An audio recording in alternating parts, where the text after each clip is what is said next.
परदेसी मेरा दिल ले गया, जाते जाते मीठा मीठा हम दे गया। हाँ, एक परदेसी मेरा दिल ले गया, जाते जाते मीठा मीठा हम दे गया। कौन परदेसी तेरा दिल ले गया, मोटी मोटी अखियों में आंसू दे गया। ओए कौन परदेसी तेरा दिल ले गया, मोटी मोटी अखियों में आंसू दे गया।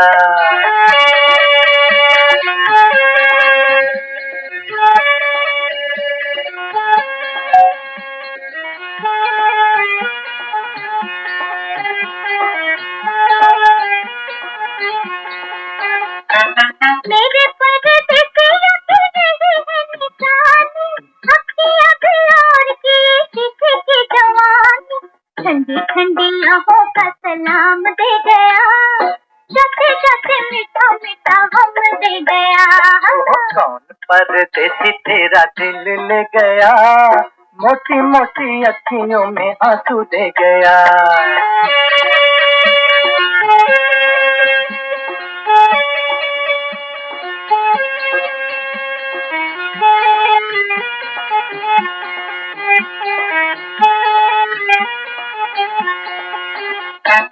ढूंढ रहे तुझे लाखों दिल वाले, कर दे ओ गोरी जरा आंखों से उजाले।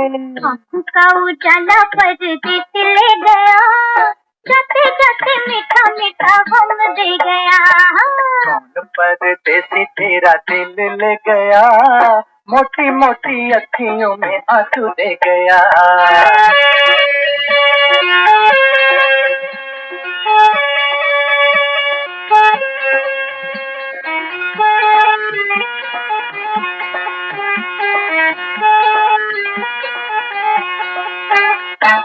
उसको बुला दूं सामने ला दूं, क्या मुझे दोगी जो तुमसे मिला दूं। जो मेरे पास था वो सब ले गया, जाते जाते मीठा मीठा हम दे गया।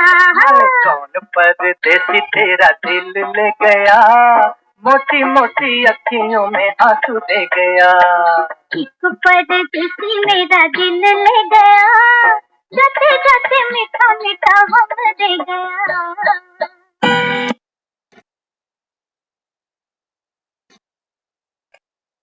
ओम शांति। ओम शांति दीदी। बहुत ही प्यारा सा गाना, एक परदेसी मेरा दिल ले गया। बाबा कहते हैं बच्चे इस सारी कायनात में एक मैं ही परदेसी हूँ। बाकी तो बाबा कहता है यहाँ जन्म जन्म धक्के खाते हो। बाबा कहता है परदेसी आया और तुम्हारा दिल ले गया। बाबा कहते हैं कि बच्चे दिल दिया है ना। हाँ, बाबा कहता है दिल दिया और दर्द लिया। क्योंकि जिसको दिल देते हैं ना फिर उसकी याद सताती है। हाँ, बाबा कहते हैं दिल दिया और दर्द लिया, क्योंकि बाबा कहता है ये संगम का समय तो थोड़ा सा ही है। बाबा कहता है बच्चे जितना याद करेगी आत्मा उतना बाबा कहता है ये पावन बनती जाएगी। बाकी तो दुनिया पूछती है कौन परदेसी तेरा दिल ले गया, मोटी मोटी अखियों में आंसू दे गया। बाबा कहता है बच्चे आंसू तो दुनिया ने तुम्हें दी। हाँ, आज सुबह की मुरली सुनी बाबा ने क्या कहा था आज सुबह। बाबा कहता है कि बच्चे तुम रोती क्यों, हर आत्मा से बाबा ने। बाबा कहते हैं दुनिया में लोग कहते हैं माताओं का मैं गुलाम बनाऊं अभी। बाबा कहता है क्योंकि आज तक तुमने गुलामी की दुनिया की। दुनिया तुम्हें सिखाती है कि पति परमेश्वर है। बाबा कहता है बच्चे बात तो वास्तव में मेरी है, मैं तुम आत्माओं का पति परमेश्वर हूं। बाकी तो बाबा कहता है दुनिया में पति बहुत है, परमेश्वर बाबा कहता है कोई भी नहीं। इसलिए बाबा कहता है जब कोई औरत, बाबा कहता है जब पति मर जाता है, शरीर छोड़ देता है, विधवा बन जाती है, बाबा कहते हैं बच्चे रोना नहीं। बाबा ने कहा आज बाबा ने कहता है कि तुम्हारा क्या साजन मर गया जो तुम रोती हो। बाबा कहता है मैं तो अमर हूं ना, अमरनाथ हूं ना। बाबा कहता है मैं तो कभी नहीं मरता। इसलिए बाबा कहता है तुम कौन बनी हो अभी, पद्मा पदम सौभाग्यशाली। देखो जब घर में बहू आती है ना, लक्ष्मी लेकर आते हैं, तो क्या कहते हैं, सदा सुहागन रहो, है ना। और ये बड़ा सौभाग्य मानते हैं कि पत्नी पहले चली जाए और पति बाद में जाए। कहते हैं सुहागन गई है, श्रृंगार करके गई। बाबा कहते बच्चे वास्तव में बात आत्मा की थी। अभी हम और आप ना, अभी हम सदा सुहागन बने हैं अभी। बाकी तो दुनिया में कोई सदा सुहागन नहीं है। बाबा कहता है एक आत्मा जब परमात्मा का मंगल मिलन करती है, तो बाबा कहता है ये है सदा सुहागन की निशानी। कल्प कल्प बाबा कहता है आपने ये भाग्य अपना बना लिया। हर कल्प बाबा कहता है जब जब मैं इस सृष्टि पर आऊंगा तुमको मिलूंगा। तुमको मिलूंगा माना आत्मा मुझ संग साथ फेरे लेगी, तुम संग प्रीत निभाई सजना। बाबा कहता है मेरी श्रीमत पर चलकर आत्मा प्रीत निभाती है। बाबा कहता है जो प्रीत निभाती है उसका बाबा कहता है मैं साथ कैसे छोड़ू। बाबा कहता है दुनिया में तो पति छोड़ जाते हैं, लेकिन बाबा कहता है मैं नहीं छोड़ता। तभी तो आत्मा जब भी दुखी होती है वो मुझे याद करती, भले ही मुझे नहीं पहचानती, लेकिन बाबा कहता है बच्चे तुम्हारा माई बाप मैं ही हूं, और तो कोई नहीं है दुनिया में। तो देखो जब स्त्री कोई शरीर छोड़ के जाती है, तो अक्सर हम देखते हैं हम उसकी जो देह होती है ना उसका श्रृंगार करते हैं। कहते हैं ये सुहागन जाए। हाँ, लेकिन बाबा यहाँ क्या समझाता, बाबा कहता है अभी तुम मुझसे मिली हो ना, तो आत्मा का श्रृंगार हो रहा है। आत्मा बाबा कहता है सदा सुहागन जाएगी अब। बाकी तो शरीरों की क्या बात है, जिस शरीर को सजाते हैं वही जाके देह संस्कार कर देते हैं, है ना। तो बाबा यहाँ क्या समझाता, बाबा कहता है अभी तुमको रोने की दरकार नहीं, मैं बैठा हूं। बाबा कहता है कोई चिंता नहीं, मैं बैठा हूं। बाबा कहता है अगर तुम रोते हो आंखों से या मन से, बाबा कहता है चेक करो, मुझे भूल जाते हो, तो बाबा कहता है फिर तुमको रोना आता है। दुनिया में भी बड़े से बड़ी जब मुसीबत पड़ती है तो अच्छे अच्छे उसको याद करते, चाहे कितने पैसे वाले, कितने पढ़े लिखे। हाँ, तो बाबा कहते हैं बच्चे मैं तो तुम आत्माओं का साजन बनकर बैठा हूं अभी। बाबा कहता है तुम मुझे घड़ी घड़ी भूल जाते हो। जो दुनिया तुमको दुख देती है, बाबा कहते हैं उनको बार बार याद करते हो। दुखी है ना सारी दुनिया इस समय, उनको याद करते रहते हैं, खुद दुखी होते रहते हैं। बाबा कहता है बच्चे हर एक आत्मा अपना अपना पार्ट खेलेगी। दुखी दिए बाबा कहते हैं तो दुखी तो मिलेगा। इसलिए बाबा कहता है अभी तुम नॉलेजफुल बनो। नॉलेजफुल बनकर बाबा कहता है जो अपने मन की कथा व्यथा है ना, बाबा कहता है इसको अब क्या करो, बाबा कहता है बाप को समर्पित कर दो। तो बाबा कहता है आत्मा फिर लाइट बन जाए, हल्की हो जाए। मन पर जो भी बोझ है बाबा कहता है मुझे सौंप दो। एक स्त्री देखते हो ना, कहीं बाहर ट्रैवलिंग करने जाते हैं ना, तो वो वजन नहीं उठाती, वो अपना हैंड बैग उठाती है बस, अपनी मेकअप की किट उठाती है बस, बाकी सारा लगेज पति उठाता है। बाबा कहते हैं तुम दे दो जो बोझ है मन पर, मुझको दे दो मैं उठा लूं।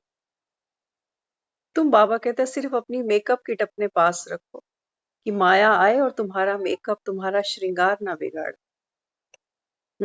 क्योंकि दुनिया में देखो जब एक लड़की आती है कहीं, हम दुनिया जाकर उसको मुंह दिखाई देती है, लड़कों को कभी नहीं देते मुंह दिखाई। क्यों?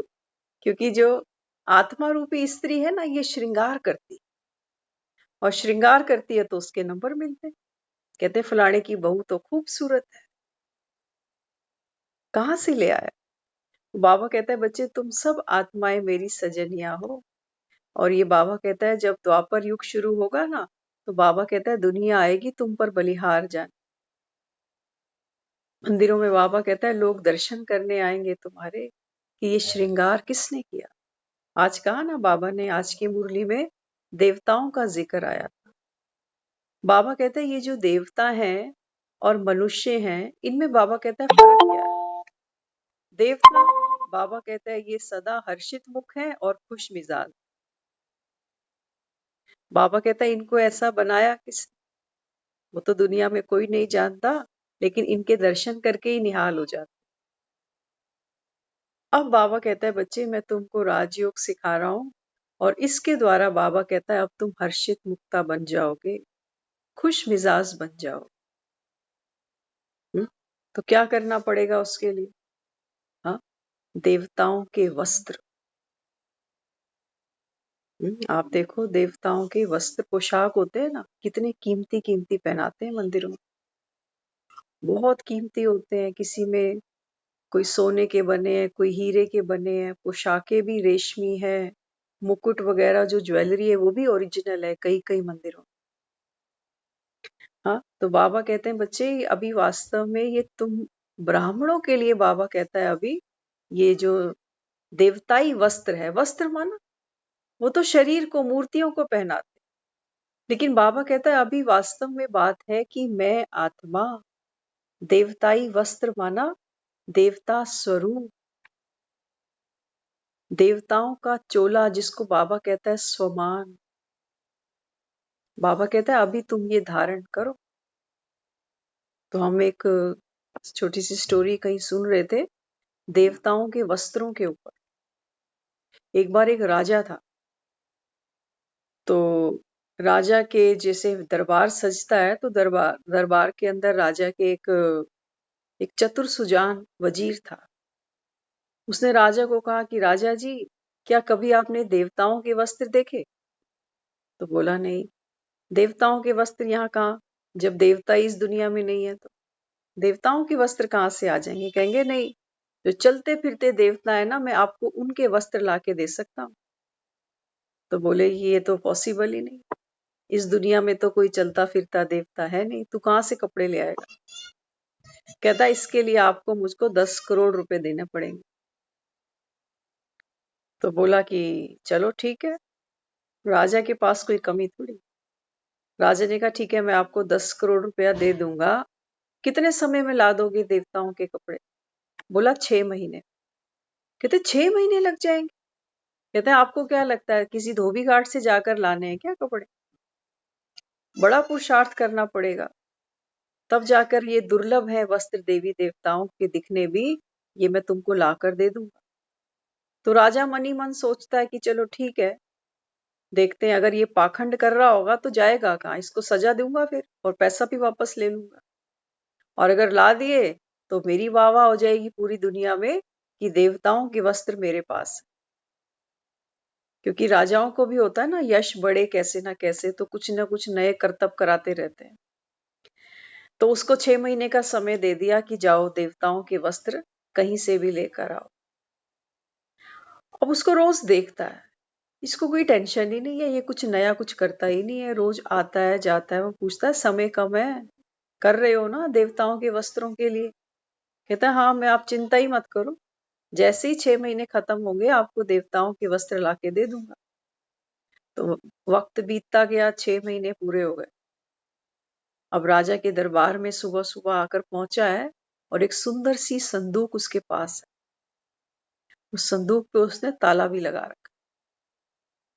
अब जब लेकर आया संदूक, तो राजा को कहने लगा कि भाई देखो, जो मैंने आपसे वायदा किया था वो आज मैंने पूरा कर दिया।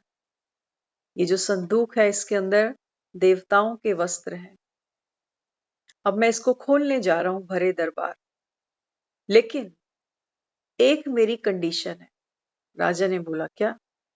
कहता देखो ये देवताओं के दुर्लभ वस्त्र है, इन वस्त्रों को केवल वही देख पाएगा जो अपने बाप से पैदा हुआ है।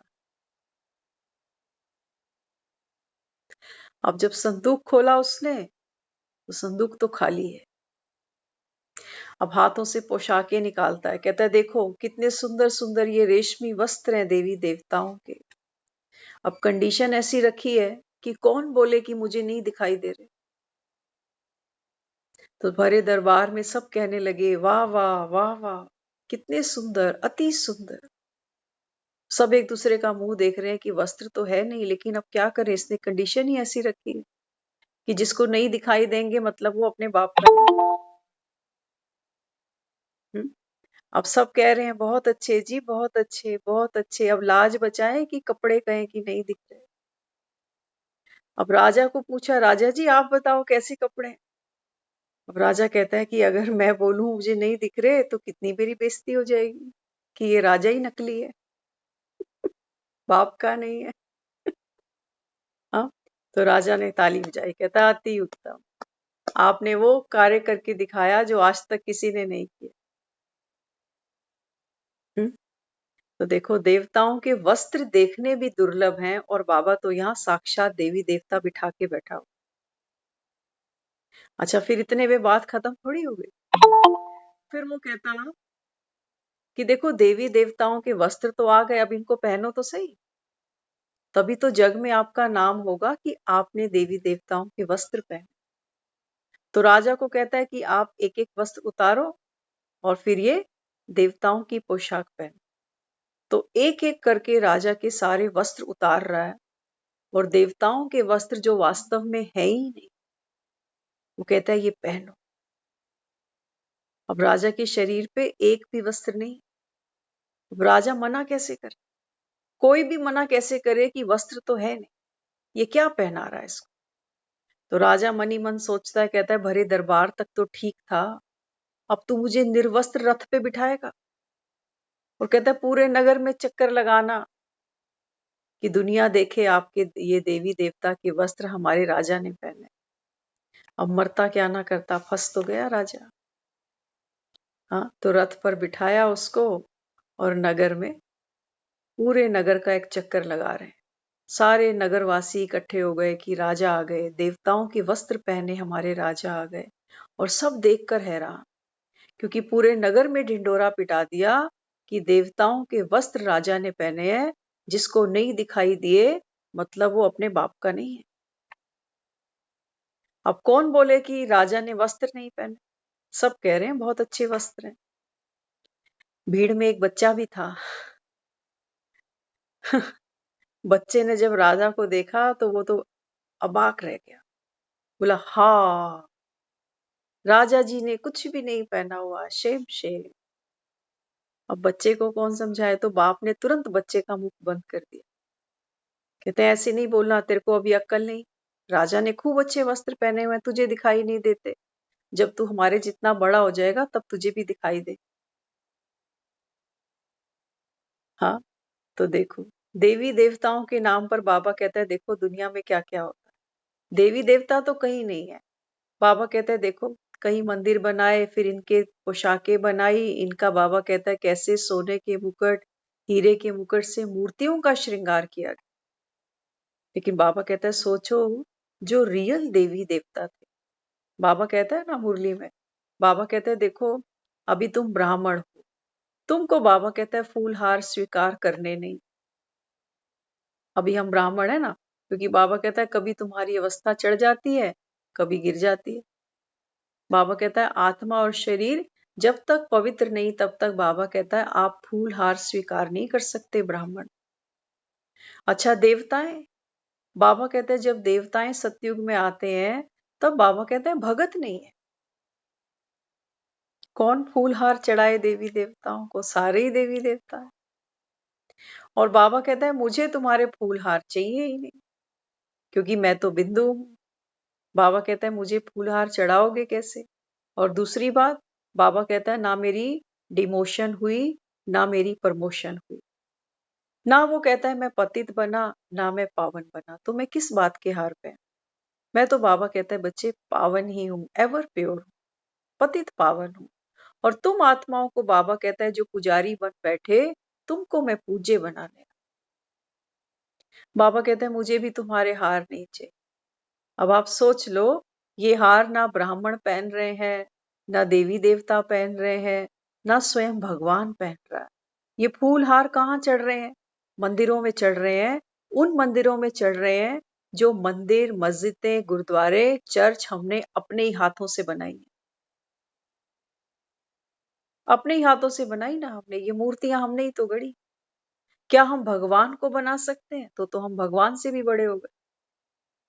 हमने खुद अपने हाथ से मंदिर बनाए, मंदिर की वो मूर्तियां बनाई और हम ही जाकर वहां पर मत्थे टेकते हैं।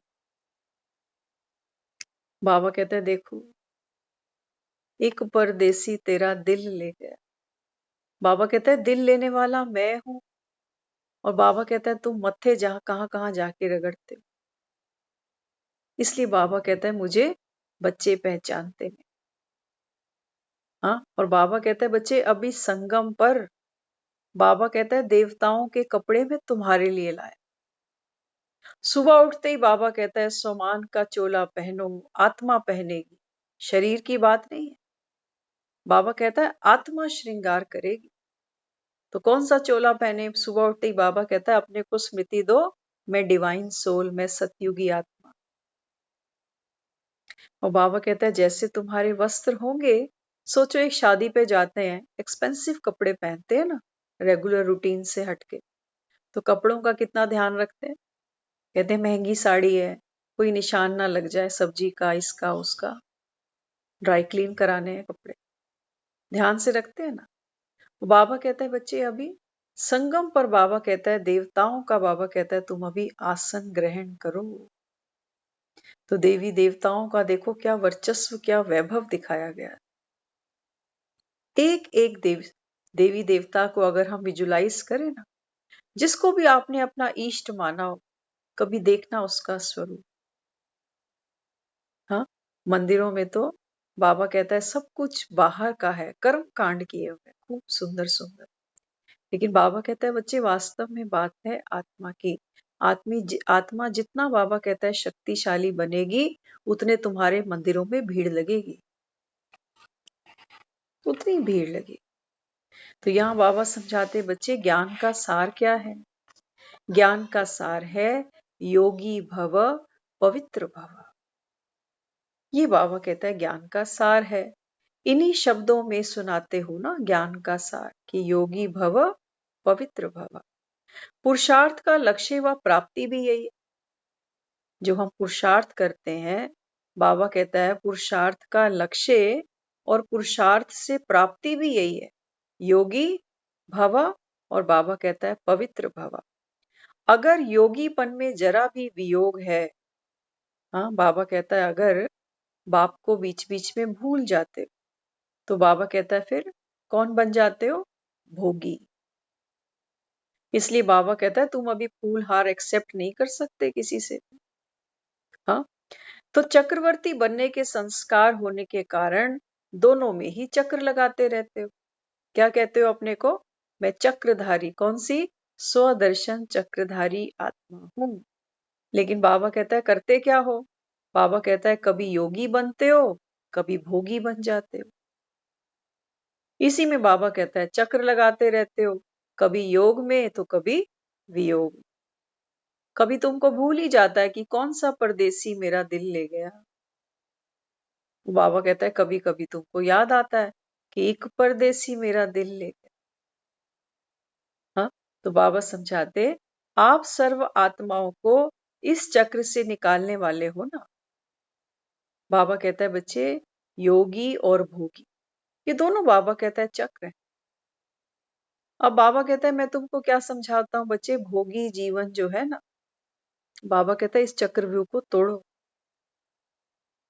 बाबा कहता है भोगते भोगते देखो जीवन खत्म हो जाता है, लेकिन भोग खत्म नहीं होते।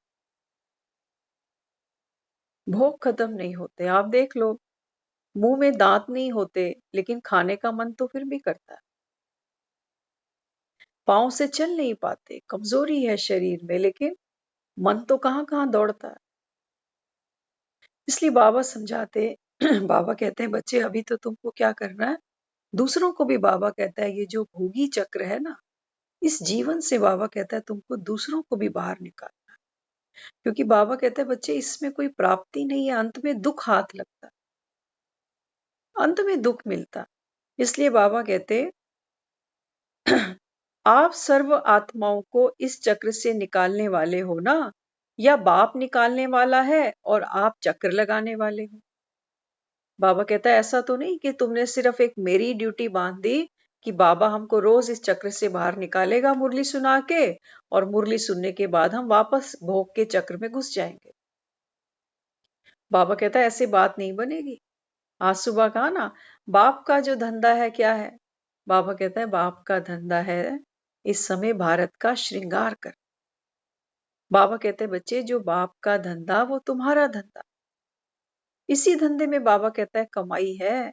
अब सब कुछ भूलकर बाबा कहता है इस धंधे में लगो।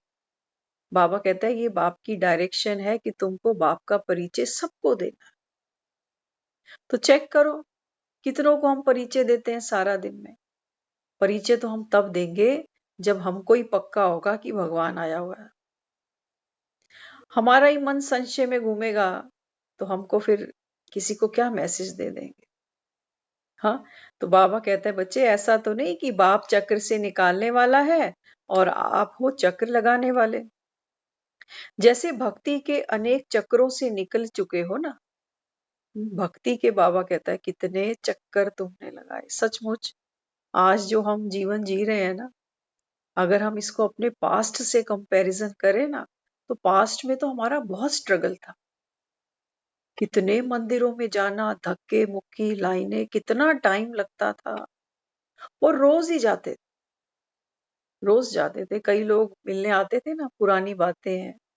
जब मिलने आते थे ना तो आकर वो कहते थे कई बार, हमने शुरू से क्या किया है, जीन्स टी शर्ट पहनी है बचपन से ही। और हमारी जो बड़ी सिस्टर होती थी वो हमेशा सूट सलवार पहन के रखते। तो जब हमारे रिश्तेदार मिलने आते थे ना तो कहते थे ये दोनों देखने में कितनी अलग है, लेकिन ये कभी मंदिर नहीं जाती सूट सलवार वाली, और ये रोज दौड़ती है। जबकि होना तो ये चाहिए था कि जीन्स वाली क्यों मंदिर जाएगी, मंदिर तो सूट सलवार वाली जानी चाहिए। हम्म? तो बाबा क्या कहता, बाबा कहता है बच्चे भक्ति के अनेक चक्रों से निकल चुके हो ना, तभी अपने नशे के आधार पर सभी को चैलेंज करते हो कि इन भक्ति के चक्रों से छूटो। हाँ, बाबा कहता है जब आपको सुख मिलेगा ना ज्ञान से जब आत्मा भरपूर बनेगी, संपन्न बनेगी, पाना था सो पा लिया। बाबा कहता है तब तुम किसी को डंके की चोट पे कह सकते हो कि भक्ति के चक्रों से छूटो, भक्ति का फल ले लो, भगवान आया। तो बाबा कहते हैं जब खुद को निश्चय होगा तब किसी को कहोगे। ऐसे ही वह है तन द्वारा चक्कर काटना, और यह है मन द्वारा चक्कर काटना। बाबा कहता है चक्कर तो तुमको अभी भी काटना है, ज्ञान में आने के बाद भी, ये तुम्हारा पुरुषार्थ है। लेकिन बाबा कहता है अब तुम्हारा चक्कर कैसा है, बुद्धि रूपी संकल्प। बाबा कहता है ये तुम्हारे पांव है। भक्ति में कितने हमने पांव को कष्ट दिया है अपने, कितने कितने किलोमीटर की यात्राएं नंगे पैर करी, ठंड में भी कहां कहां जाकर स्नान करें, कोई कम कष्ट नहीं उठाए। और बाबा कहता है एक जन्म तो तुमको फिर भी याद होगा, लेकिन मैं तो तुम्हारे जन्म जन्म देखता आ रहा हूं कि आत्मा कितनी दुख में और कितने कष्ट में मंदिरों तक पहुंची। हम्म? तो बाबा यहाँ समझाते, बाबा कहते हैं देखो अब तक माया में इतनी शक्ति रही है क्या जो मास्टर सर्वशक्तिवान को भी चक्कर में ला दे? बाबा कहता है अब चेक करो, क्या माया में आज भी इतनी शक्ति है? अगर आज जीवन में कोई कष्ट आ जाए और हमको कोई आकर बोले कि चलो शनि की परिक्रमा करके आते, आज हमारा मन राजी हो जाएगा? क्या कहता है बाबा, पूछता है। बाबा कहता है बच्चे माया कहीं से भी आ जाए तो क्या वापस तुम, बाबा कहता है, फिर धक्के खाओगे? हाँ, बाबा कहता है पूछो क्या मास्टर सर्वशक्तिवान को भी माया फिर से चक्कर में ला सकती है? और ये होता है। कई ऐसी आत्माएं हैं जो ज्ञान को सुनती हैं, कई साल सुनती हैं, और फिर से भक्ति का संस्कार आ जाता है। हाँ, बाबा कहते हैं बच्चे विकार बहुत गहरे हैं। बाबा कहते हैं मैं तुमको देवता बना रहा हूं, और दूसरी तरफ बाबा कहता है तुम्हारा संस्कार मांगने का खत्म ही नहीं होता। तो सोचते हो किसी मंदिर में जाकर परिक्रमाएं करेंगे, कहीं दान पुण्य कर आएंगे, तो शायद हमारे जीवन का ये कष्ट, ये विघ्न टल जाए। बाबा कहते हैं बच्चे, कष्ट और विघ्न आए किस लिए? तुमको बाबा कहता है हाई जंप देने के लिए, और तुम इनसे भाग रहे। पूजा करते हो किसकी? पूजा करते हो माँ की जो शेर पर बैठी है। शनि के मंदिर जाते हो किस लिए? जो भैंसे पर बैठा। बाबा कहते हैं तुम्हारे जीवन में जो विघ्न आते हैं उनको देखकर तुम भागते। मांगने से शक्ति नहीं मिलती, बाबा कहता है रण जीतना पड़ता है, हाथ में तलवार उठानी पड़ती, तब बाबा कहता है कोई रण जीतता है। और देख लो, आज तक हमारे जीवन में ऐसा नहीं कि भक्ति करते थे तो चैलेंज नहीं थे, परिस्थितियां नहीं थी, हारी बिहारी नहीं थी, सब कुछ था, जीवन मृत्यु भी था, सब कुछ तो था भक्ति में भी, तभी तो भक्ति करते थे। तो बाबा कहते हैं बच्चे, आत्मा ने सारा पाठ खेला लेकिन रोते रोते खेला। हर परिस्थिति को हमने पार किया है लेकिन रो के किया। अपने अंदर हमारे कोई ताकत नहीं थी, गिड़गिड़ाते हुए, रोते हुए, कभी इस मंदिर कभी उस मंदिर, कभी ये पंडित कभी वो पंडित, कभी ये अंगूठी कभी वो पूजा, कभी ये ताबीज कभी वो भभूति, ऐसे हमने अपना वो समय काटा है।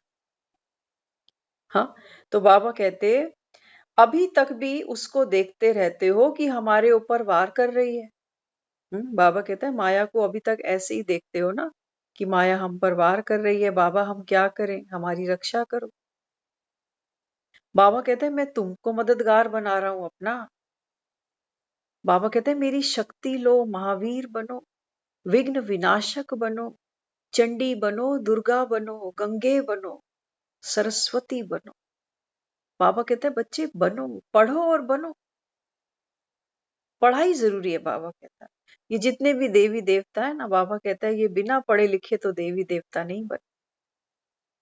क्या कहते हो? देव पद। पद माना एक पोस्ट है। बाबा कहता है जो अधिकारी बनेगा, बाबा कहता है वो बैठ जाए। लेकिन बाबा कहता है बच्चे पुरुषार्थ करना पड़ेगा। भक्ति भी ऐसे थोड़ी हो जाती है कि पलंग पे लेटे लेटे भक्ति हो गई। सुबह भगत भी उठते हैं, ठंड हो, गर्मी हो, बरसात हो, स्नान करते, पाठ पूजा करते, मंदिरों में जाते, दान पुण्य करते, सेवा करते, भंडारे करते। क्या भक्त मेहनत नहीं करते? बाबा कहते हैं वो भी खूब कर रहे हैं एक जन्म के लिए, अल्पकाल की प्राप्ति है। लेकिन बाबा कहता है बच्चे वो देव नहीं बन सकते, क्योंकि देव बनना माना, बाबा कहते हैं देव बनना माना आत्मा बनकर दूसरी आत्माओं को बाप की श्रीमत से, बाबा कहता है सुखी बनाना। वहां पर क्या करते हम? वहां हम दान के नाम पर, सेवा के नाम पर कईयों का पेट भराते, कईयों का भर देते हैं। नो, उस पे बाबा कहता है वो तो करते ही हो, लेकिन बाबा कहता है विकार तो नहीं छोड़े आपने। दान पुण्य करने के पीछे, लंगर भंडारे चलाने के पीछे क्या सोच रखी? क्या सोच रखी कि आज करेंगे कल मिलेगा। भगवान के नाम पे किए ना भंडारे, या अपने नाम पर कराए? भगवान के नाम पे किए। भगवान के नाम पे करने का मतलब हमने इन्वेस्ट किया है भगवान के नाम पर, कि भगवान हम आपके नाम पर कर रहे हैं, बाकी तुम जानो, है ना? तो बाबा कहते हैं बच्चे जब तक आप निर्विकारी नहीं बनते ना, तब तक बाबा कहता है मेरी श्रीमत पर चलकर देव बन नहीं सकते। बाबा कहते हैं ये जितनी देव आत्माएं बनी है, इनको हम क्यों कहते हैं श्री? पढ़ने के बाद डिग्री मिलती है ना? कोई बीए की ले आता है, कोई एमबीबीएस की ले आता है, कोई लॉ की ले आता है। बाबा कहता है जो आत्मा राजयोग की प्रैक्टिस करेगी, बाबा कहता है इनको डिग्री कौन सी मिलेगी? श्री की। आज देख लो जितने भी देवी देवता हैं, सबके आगे श्री लिखते हो ना, श्री कृष्ण, श्री गंगा, श्री वैष्णो देवी, श्री हनुमान, श्री गणेश, सबको श्री श्री की डिग्री किसने दी? बाबा कहता है ये वो आत्माएं हैं जो भगवान की श्रीमत पर चलकर श्री अर्थात श्रेष्ठ बनी है। अभी आप और हम जो ये मुरली सुनते हैं ना, ये भगवान की श्रीमत है। बाबा कहता है ये सुनेंगी, धारण वही आत्माएं करेंगी। बाबा कहता है जो देव कुल की आत्माएं होंगी। सबको ये ज्ञान सुनने को नहीं मिलेगा और सबकी रुचि नहीं हो, सबको भरोसा नहीं होगा कि भगवान आया है। सागर मंथन की कहानी दिखाते हैं ना, उसमें यही तो दिखाया था। सागर मंथन हो रहा है, एक तरफ असुर लगे हुए हैं, एक तरफ देवता लगे हुए हैं। वास्तव में देवता नहीं, वो ब्राह्मण है। अभी तो अमृत निकला ही नहीं, अभी तो वो अमृत निकाले, अमृत पीने के बाद फिर ये देवता बने। और अभी बाबा हमें रोज क्या कहता है? बाबा कहते हैं बच्चे मुरली का मनन चिंतन करो, माना अमृत निकालो। एक तरफ असुर लगे हो, दुनिया में देखो हाय हाय मच्छी पड़ी, सारा जिंदगी हमारी बीत गई, घर परिवार बच्चे, यही करते करते आज जीवन 50 60 70 पर आकर खड़ा हुआ। लेकिन ना मन में कहीं शांति है, ना रिश्तों में कोई सुकून। पैसा जितना ले आते हैं उतना कम लगता है, बीमारियां और दुखी कर रही, मृत्यु का भय और सताता है, और जो रिश्तों में खटाव है, खटास है। बाबा कहते हैं बच्चे तुमने खटा क्या? इसलिए बाबा कहता है जो अभी सच्चे ब्राह्मण बनेंगे, ये बाबा कहता है अमृत निकालेंगे। और अमृत बाबा कहता है बच्चे वहां नहीं निकलेगा जिन घरों में बैठे हो। वहां क्या निकलता है? वहां तो विकारों का विष निकलता है। कभी किसी को गुस्सा आ जाता है, कभी किसी का मोह खड़ा हो जाता है, कभी लोभ आ गया, कभी किसी की ईगो क्लैश कर गई। बाबा कहता है वहां तो विकारों का विष निकलता है। और यहाँ बाबा कहता है बच्चे अमृत निकालो, अमृत पियो और अमृत बांटो। तब बाबा कहता है तुम देव पद की अधिकारी बन सकते हो। क्योंकि बिना हाथ हिलाए बाबा कहता है बच्चे पानी भी नहीं जाएगा, है ना? तो बिना मेहनत किए बाबा कहता है कुछ नहीं मिलेगा। इसलिए बाबा यहाँ समझाते, क्या माया को मूर्छित करना, हार खिलाना नहीं आता? बाबा कहता है क्या तुम माया को, माया तो बाबा कहता है बच्चे पेपर टाइगर है। दुनिया को तो ये भी नहीं पता माया बला क्या है। बाबा कहता है दुनिया वाले सोचते हैं कि धन माया है, वो तो पैसे को धन समझते हैं। लेकिन बाबा कहते हैं बच्चे इस हिसाब से तो सतयुग में बहुत पैसा है, सतयुग में तो धन बहुत है। बाबा कहता है इसका मतलब सतयुग में भी माया हो गई? नहीं। बाबा कहते हैं माया माना, माया बाबा कहता है ये आपके 5 विकार माया है, बाकी धन कोई माया थोड़ी है। तो बाबा यहाँ समझाते, क्या तुमको माया को मूर्छित करना, आहार खिलाना नहीं आता? जैसे लौकिक में भी जब अलबेले छोटे होते हैं, जिम्मेवारी नहीं होती, तो समय व शक्ति धन अपने प्रति ही लगाते हैं। लेकिन जब हद के रचयिता बनते हैं तो फिर रचना के प्रति लगाते हैं। बाबा कहते हैं देखो जब दुनिया में बच्चे अनमैरिड होते हैं तो बाबा कहता है फिर क्या करते हैं? अपने ऊपर पैसा लगाते हैं, समय लगाते हैं, फिल्म देखने जा रहे हैं, आज यार दोस्तों में घूमने जा रहे हैं, आज पार्टी हो रही है। हाँ, लेकिन बाबा कहता है जब ये हद के रचयिता बनते हैं, मम्मी पापा बन जाते हैं, तब बाबा कहता है फिर ये अपना धन समय सब कुछ कहाँ लगाते हैं? अपनी रचना पर, अपने बच्चों। फिर उनके वो मौज शौक खत्म हो जाते हैं, फिर कहते हैं नहीं हमारे बच्चे पहले हैं, बच्चों के लिए करना है अब जो भी करना है। तो बाबा कहता है तो तुम कौन हो? हाँ, तो अब कौन हो? अब मास्टर रचयिता जगत माताएं नहीं बनी हो। बाबा कहते हैं बच्चे तुम्हारी कितनी बड़ी प्रमोशन मैंने कर दी। क्या प्रमोशन की? बाबा कहता है आप हो जगत माताएं, एक दो की नहीं, बाबा कहता है जगत की माता। तो बाबा कहता है अपना समय, अपना धन, अपने श्वास संकल्प, सिर्फ बाबा कहता है क्या अपने बारे में ही सोचते हो सारा दिन? अब तो बाबा कहता है जगत के बारे में सोचो कि ऐसा क्या करें कि इस जगत की आत्माओं को हम बाबा का संदेश दे दें, ताकि हर एक आत्मा जाते जाते इस अंतिम जन्म में ज्ञान की अंजलि, ज्ञान का छींटा तो ले ले। बाबा कहते हैं बच्चे छींटा तो दे दो इनको। तो बाबा समझाते, जैसे शक्तियों का गायन है ना, 1 सेकंड में दृष्टि से असुर संहार करती हूँ। बाबा कहता है देखो शक्तियों की कितनी महिमा दिखाते, कहते माँ ने असुरों का संहार किया। तो बाबा कहता है असुर कौन है? असुर बाबा कहता है बच्चे आपके भीतर की कमजोरियां हैं। आपका बाबा कहता है व्यर्थ का चिंतन है, पर चिंतन है, विकार है। बाबा कहते हैं बच्चे इनका संहार करो। हम्म तो क्या अपने से आसुरी संस्कार व अपवित्रता को सेकंड में संहार नहीं किया है? बाबा कहता है अपने भीतर को के जो राक्षस हैं इनका बाबा कहता है संहार नहीं कर सकते, वह दूसरों के प्रति संहार नहीं हो। हाँ, बाबा कहता है अपने जो असुर भीतर बैठे हैं उनका बाबा कहता है संहार नहीं किया तुमने, उनका वध नहीं किया। और बाबा कहता है करते क्या हो? दूसरों को बाबा कहता है दूसरों के लिए संहारनी बन जाते हो। कोई भी मनुष्य का जरा भी हाथ छुरमुई को लगता है तो शक्तिहीन हो जाती। हम्म, बाबा कहता है अपने भीतर की कमियों को तो देखते नहीं हो, जाकर दूसरों के भीतर की कमियों को बाबा कहता है बार बार टटोलते हो, चित्त पे रखते हो, मन और भारी हो जाता है। कहते हैं ये नहीं सुधरे, ये नहीं सुधर सकते। बाबा कहते हैं बच्चे तू पहले खुद पे काम कर, एक सुधरेगा बाबा कहता है सब सुधरे। लेकिन बाबा कहता है तुम अपने भीतर की कमी को नहीं काम करते, बाबा कहता है तुम दूसरों की कमियों को देखते हो।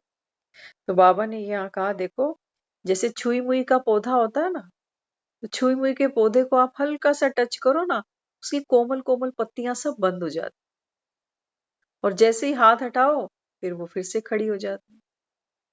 तो बाबा कहते हैं बच्चे ऐसे तो तुम्हारी हालत नहीं है माया के आगे कि थोड़ी सी माया आई और छुई मुई बन गए।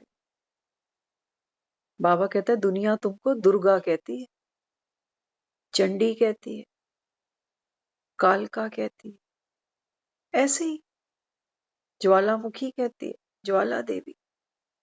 हाँ, तो बाबा कहते शक्तिहीन हो जाते हो तो आपके सिर्फ 1 सेकंड के शुद्ध संकल्प की शक्ति से माया छुई हुई माफिक मूर्छित हो जाए। बाबा कहते हैं एक श्रेष्ठ संकल्प करो, शुद्ध संकल्प करो, बाबा कहते हैं कि माया छुई हुई बन जाए। बाबा कहते हैं ये आपकी संकल्प की शक्ति है, लेकिन आप बाबा कहते हैं इसको रियलाइज ही नहीं करते, कहते हो हमारे में क्या ताकत। तो बाबा कहते नहीं तो लोग आपको उल्हाना देंगे कि 35 वर्षों में इतनी पालना ली और फिर भी कहती हो अभी तक हम पुरुषार्थ कर रहे हैं। बाबा कहते हैं लोग फिर क्या सोचेंगे कि 35-35 साल से ज्ञान सुन रहे हैं और आज भी क्या कहते हैं हम तो आज भी माया को जीतने का पुरुषार्थ करते हैं। और बाबा कहता है फिर दूसरों को क्या कहते हो कि 5 वर्ष में बाबा से वर्षा ले लो। बाबा कहता है तुम शक्तिशाली बने नहीं 35 साल में, और दूसरों को जाकर संदेश देते हो कि 5 साल में ही बाप से वर्षा ले सकते हो, बल्कि क्या कहते हो सेकंड में वर्षा मिलता है, सेकंड में मुक्ति जीवन मुक्ति मिल जाती है। तो चढ़ती कला सर्व का भला, इसी लक्ष्य को हर सेकंड स्मृति में रखो। बाबा कहता है बच्चे एक आपकी चढ़ती कला होगी ना तो बाबा कहता है अनेकों का भला हो जाएगा। लेकिन बाबा कहता है जब तुम उतरती कला पे आने लगते हो, माया को देखकर घबराते हो, छुई में बन जाते हो, तो बाबा कहता है फिर किसी का भला नहीं होने वाला। ये भक्त बेचारे कहाँ जाएंगे देवियों को ढूंढने।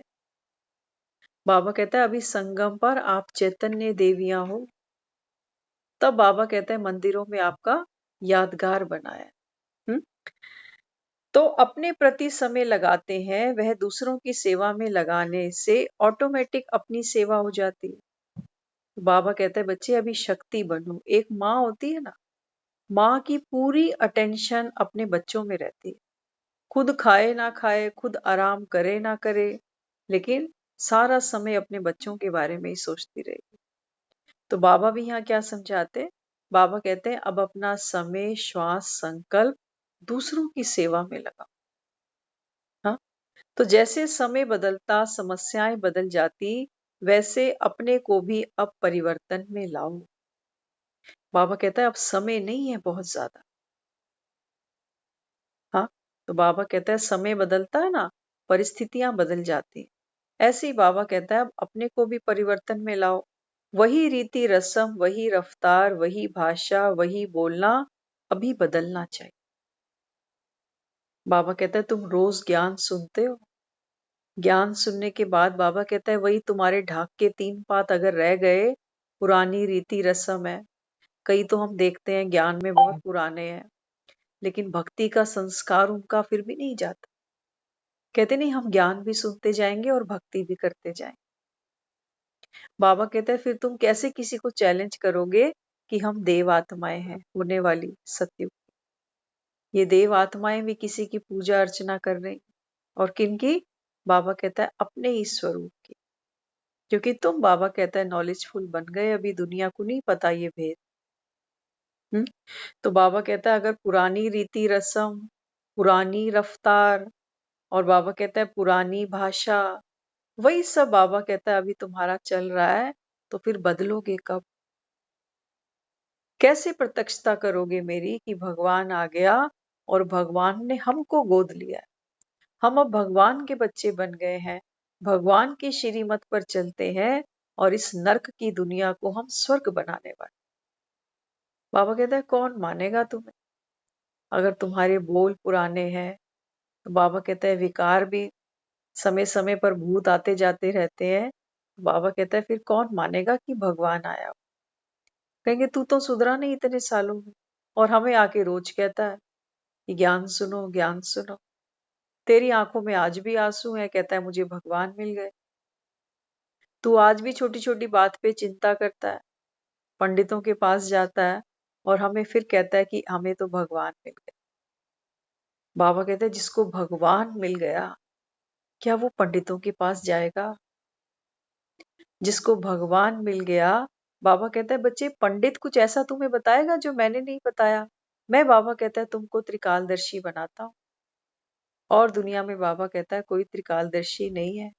चाहे तुम्हारे पंडित हों जो पोथियां पढ़ते हैं, जन्म पत्रियां बनाते हैं, मुहूर्त निकालते हैं कभी किसी की मृत्यु का मुहूर्त ये पंडित? आज तक मिला कोई ऐसा पंडित जो किसी की मृत्यु का मुहूर्त बता दे? रख दो पैसा कितना भी हाथ पे, निकाल सकता है कोई मृत्यु का मुहूर्त? कोई जन्म का मुहूर्त निकाल सकता है पंडित? क्या कहते हो? पंडित जिनके द्वारा हम बच्चों की शादियां कराते हैं ना, ये फेरों का मुहूर्त देते हैं, ये डोली में बच्चे को कब बिठाना है वो मुहूर्त देते हैं, डोली कब घर लानी है वो मुहूर्त देते हैं। लेकिन ये शादी कैसी चलेगी, इनका दाम्पत्य जीवन कितना सुखी होगा, ये मुहूर्त कभी पंडित नहीं देता। वो कहता है एडजस्ट करना पड़ता है, लेकिन एडजस्ट करने की ताकत किसी में है नहीं। इसलिए तो बाबा कहता है बच्चे तुम रोते हो। बाबा कहता है मैं मर थोड़ी गया, तुम्हारा साजन बैठा है तो तुम रोते क्यों? इसलिए बाबा ने यहाँ हमको समझाया अपने को ही नहीं बदलेंगे तो फिर बच्चे दुनिया को कैसे बदलोगे? और धीरे धीरे, क्योंकि जो भी परिवर्तन आत्मा में होते हैं वो बहुत स्लो होते हैं, हमको पता भी नहीं चलता। सबसे पहले जो परिवर्तन होता है वो भीतर सूक्ष्म होता है। हमारे सोचने का तरीका, हमारा नजरिया धीरे धीरे बदलता है। उसके बाद फिर हमारी आदतें धीरे धीरे चेंज होती हैं। लेकिन हम क्या करते हैं, हम जल्दी से खुद को दूसरे से कंपेयर करने लगते हैं। कहते हैं वो ज्ञान में मेरे से भी पीछे आया था और उसकी स्टेज देखो कितनी अच्छी है और मैं तो वही हूं। हम दूसरों को देखकर दिल शिकस्त हो जाते हैं, क्योंकि कंपैरिजन का हमारा जो संस्कार है वो वहीं खड़ा है। बाबा कहते हैं बच्चे सबका पुरुषार्थ अपना अपना है। किसी से सीखो कि जो मुझसे पीछे आया है ये कर सकता है, इसका मतलब मैं भी कर सकता हूं, शायद कुछ कमी रह गई। बाबा कहता है कमी कहाँ रही? कमी रही तुम्हारी दिनचर्या। 1 घंटा हमने मुरली जरूर सुनी होगी, नियम से सुनी होगी, लेकिन बाबा कहता है बच्चे 23 घंटे तुमने क्या किया, उसका बाबा कहता है हिसाब निकाल। तनख्वाह तो बच्चा पूरी लेता है महीने में, लेकिन उड़ाता कहाँ कहाँ है? वो तो पता करो। हाँ, तो बाबा समझाते, बाबा कहते हैं कि बच्चे, जैसे तमोगुणी अति में जा रहा है यह अनुभव होता है ना, तो आप भी अतीन्द्रिय सुख में रहो। मोस्ट इंपॉर्टेंट है। बाबा कहते हैं तुम जब दुनिया देखते हो ना कलयुग की, तो क्या कहते हो कि कलयुग बढ़ता जा रहा है। दुनिया में कलेश, झगड़े, रोले, बाबा कहते हैं बढ़ते जाएंगे। बाबा कहता है एक तरफ तुम उनको बढ़ता हुआ देखते हो, दूसरी तरफ बाबा कहता है बच्चे तुम अपने अतीन्द्रिय सुख में रहो। तब बाबा कहता है वो संसार के दुख तुम्हारे मन को विचलित नहीं करें।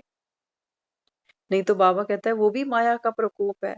आज तो हमारा मन इतना कमजोर है कि अपने दुख तो एक बार पीछे रखो, किसी और का दुख देखकर भी तो आत्मा हलचल में आ जाती है।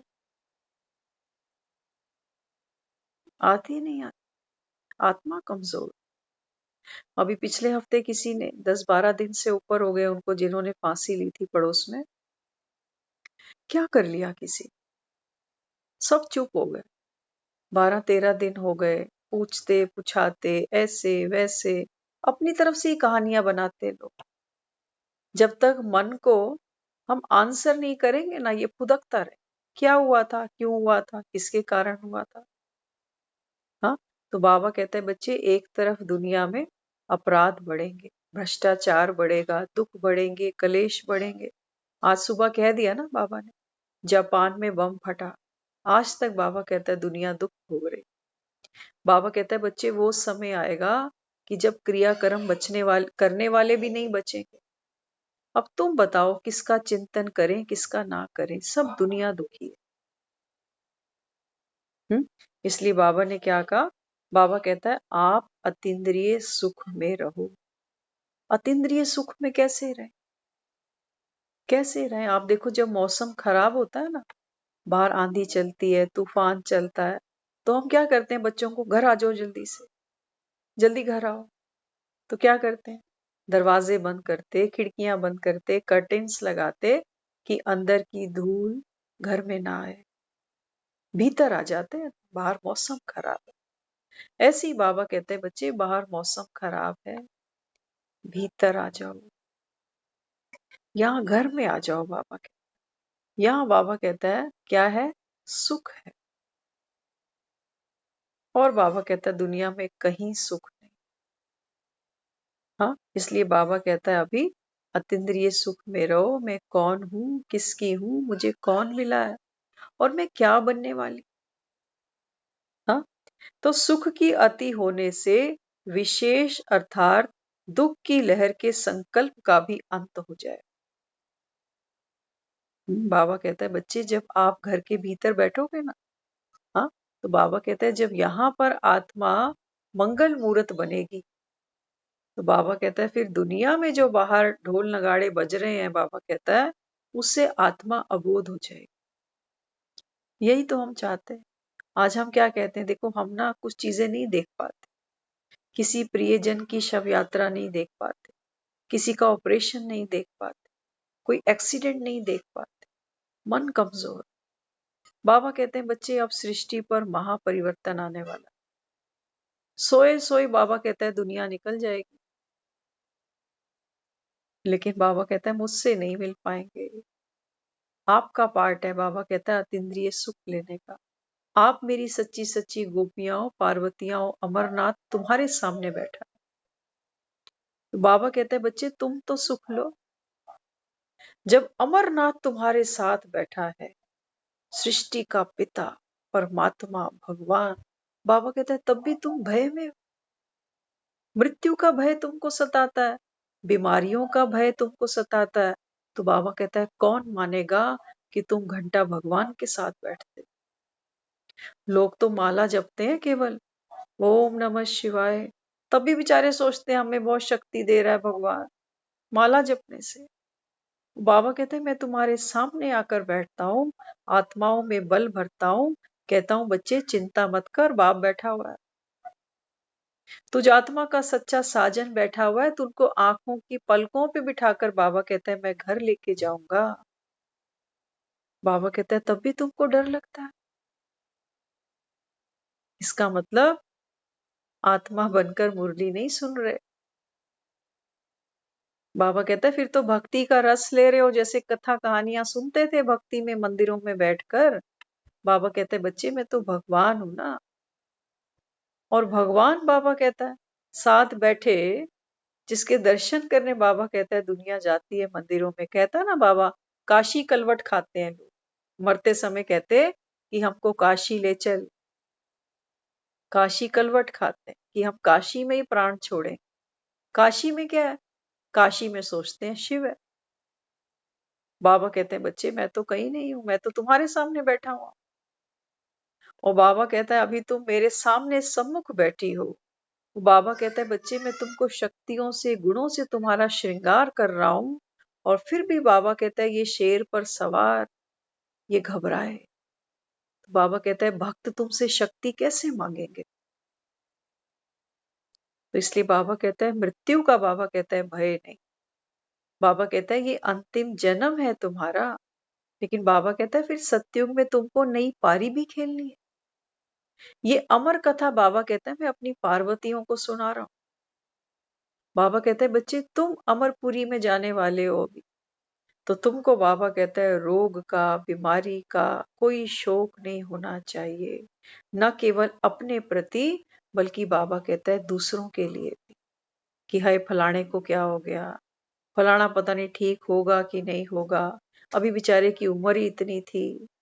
बाबा कहते हैं माया आएगी तुम्हारे पास तुमको इस मकान से बाहर निकालने की। देख बाहर दुनिया में कितना दुख है, तुम कहां घुसे पड़े हो, अंदर बाहर निकलो। बाबा कहता है इस गुफा से तुमको भैरव बाहर निकालेगा। दिखाया ना, माँ गर्भ जून में बैठी है और भैरव बाहर प्रतीक्षा कर रहा है कि निकले तो सही बाहर। बाबा कहते हैं बच्चे ये गर्भ जून में बैठो, तप करो, एक शिव को याद करो। और बाबा कहता है मेरी सारी शक्तियां तुम्हारी। हाँ, तो बाबा कहते तो अब सिर्फ सेवा के लिए पुरानी दुनिया में बैठे हो। बाबा कहता है तुम इस पुरानी दुनिया में भी किस लिए बैठे हो? कमाई करने के। बाबा कहता है दूसरों की सेवा करो मनसा वाचा कर्मणा। लेकिन करेगा कौन? बाबा कहता है करेगा वो जो आत्मा बाबा कहता है स्वयं सक्षम स्वयं शक्तिशाली बन जाएगी। तो शक्तियों की जिम्मेवारी अंतिम कर्तव्य का पाठ बूंधा हुआ है। ऐसे दुनिया थोड़ी मंदिरों में जाकर माँ माँ पुकारती है। घर की माँ से झगड़ा कर लेते हैं, लेकिन उस माँ के आगे जाके कान पकड़ते हैं, वहां नाक रगड़ाते हैं। ऐसे ही क्या? बाबा कहते हैं बच्चे संगम पर आपने इनकी खूब सेवा की हुई है, आपका पार्ट है। बाबा कहते मनसा से बाबा कहता है आपने हर आत्मा को शक्तिशाली वाइब्रेशंस दी है। वाचा से बाबा कहता है आपने दिल शिकस्त आत्माओं को हिम्मत दी है। और कर्मणा से बाबा कहता है आपने अनेक आत्माओं को सुख दिया है। तब तो ये तुमको माँ कहते हैं, ऐसे थोड़ी दुनिया में कोई किसी को माँ कहता है। तो बाबा कहते सिर्फ इसी पाठ के लिए बाबा अव्यक्त में और आप व्यक्त में। बाबा कहता है अभी जो आत्मा ये शरीर में बैठकर मुरली सुन रही है, पुरुषार्थ कर रही है, बाबा कहता है सिर्फ इसी पाठ के लिए मैं तुमसे करवा रहा हूं, पराई काया में बैठकर। और बाबा कहता है तुम साकार में बैठकर ये कर रही हो, क्योंकि बाबा कहता है ये अभी तुम्हारी कमाई का समय है। ऐसे भगत मंदिरों में फूल नहीं चढ़ाने वाले। अगर बाबा कहता है तुम इनको कांटे चुभाओगे तो ये तुमको फूल क्यों चढ़ाए? हाँ, इसलिए बाबा कहते बच्चे योग अर्थात याद की शक्ति द्वारा ऑब्जेक्ट प्राप्ति होनी चाहिए। वह जो भी संकल्प करे वह समर्थ होगा। जो भी समस्या आने वाली होगी उनका पहले से ही योग की शक्ति से अनुभव होगा कि ये होने वाला है। पहले से ही पता होने के कारण कभी भी हार नहीं खाएंगे। बाबा कहता है अपनी योग की शक्ति को बढ़ाओ। जैसे कोई बीमार होता है ना, तो डॉक्टर क्या कहता है? वो कहता है इनको अच्छी डाइट दो, समय पर खाना खाओ। कई लोग क्या करते हैं, काम के पीछे रोटी भूल जाते हैं। बाबा कहता है बच्चे अब तुमको क्या करना है, योग को बढ़ाना है। योग को बढ़ाने से बाबा कहता है आत्मा की परख शक्ति बढ़ेगी। आने वाले पेपर की बाबा कहता है तुमको पहले से ही इंट्यूशन हो जाएगी कि अब ये जीवन में ये बाधा, ये विघ्न आने वाला है और मुझे इसकी तैयारी कर। हाँ, तो बाबा यहाँ समझाते फिर कभी भी आप माया के हाथों से हार नहीं खाओगे। बाबा कहता है जब माया के हाथों से हार नहीं खाओगे तो बाबा कहता है तभी मेरे गले का हार बनो। है ना? हम बच्चों को कब प्यार करते हैं? जब बच्चे स्कूल में अच्छे नंबर से पास होकर आते या फेल होकर आते हैं तब। बाबा कहते हैं बच्चे माया के हाथों फेल नहीं हो जाना, भगवान तुमको रोज पढ़ा रहा है। और बाबा कहते हैं बच्चे ऐसी कोई बात नहीं जो मैंने तुमको नहीं समझाई कि माया कैसे आती है, आकर क्या करती है, तुम माया को कैसे जीतो। कैसे बाबा कहता है माया जीत बनो, मैं तुमको रोज ट्रेनिंग देता। बाबा कहते हैं बच्चे नॉलेजफुल बनो, और नॉलेजफुल बनना माना शक्तिशाली बनना। तब बाबा कहता है ये माया आएगी, तुमको सैल्यूट मारेगी, और फिर बाबा कहता है अगला रास्ता देखिए, अगला रास्ता देखिए। आप देखते हो ना मंदिरों में, मंदिरों का जो ऑरा होता है वो कैसा होता है। मंदिर में कोई भी जाता है कुछ पल के लिए अपना दुख सबको भूल जाता है। वहां इतने भक्ति रस में भाव से बैठकर कीर्तन करते हैं क्योंकि मंदिर का ऑरा है। बाबा कहते हैं बच्चे ये ऑरा तुमको अभी बनाना है अपनी संकल्प की ऊर्जा से, कि कोई आत्मा कितनी भी दुखी अशांत हो, बाबा कहता है आपके पास आकर वो आत्मा शीतल हो जाए। हाँ, मंदिर में भी जाते हैं ना, भगत कहते हैं हमें छीटा दे दो, पुजारी जी छीटा दे दो। उसकी इतनी मानता है। हम तो खुद कई बार कालका मंदिर जाते थे ना, तो कई लोग स्पेशल कहते हैं छीटा दो, वो सबको देते भी नहीं है। एक समय होता है बस आरती का, तब दे देते हैं सबको। उसके बाद तो वो शक्ल देखकर छीटा देते हैं कि कोई वीआईपी आया हुआ, तब उसके लिए वो निकालते हैं। इतनी बड़ी सुंदर चांदी की वहां पर एक गागर बनी हुई है, वो निकालते हैं। चांदी कहते हैं ना, चांदी मतलब चांदी प्रतीक होती है शीतलता का। तो इसलिए पंडित कहता है कि चांदी की अंगूठी पहन लो तो गुस्सा नहीं आए। सोचो, आज दुनिया में इतने लड़ाई झगड़े हो रहे हैं, सबको पहना दो चांदी की अंगूठी। आपके घर में ही सबको एक एक पहना दो, किसी को गुस्सा नहीं आएगा। हो जाएगा इससे, इससे हो जाएगा। बाबा कहता है बच्चे जब तक आप मेरे प्रेम की सगाई की अंगूठी नहीं पहनोगे ना, तब तक बाबा कहता है ये सब विकार नहीं जाने। तो अंगूठी कौन सी पहनो? बाबा कहता है बच्चे मेरे प्यार की अंगूठी पहनो, मेरी याद की अंगूठी पहनो। एक परदेसी मेरा दिल ले गया, जाते जाते मीठा मीठा गम दे गया। बाबा कहते हैं ये गम, ये याद भी मीठी है। सताती तो होगी तुमको कि बाबा सुबह क्या लेके आएगा मुरली, लेकिन बाबा कहता है ये याद बड़ी मीठी है। बाबा कहता है बच्चे जो चीज मीठी होती है वो तो याद आती है, और बाबा से मीठा कुछ है क्या? दुनिया तो बाबा कहता है तुमने देख ही ली।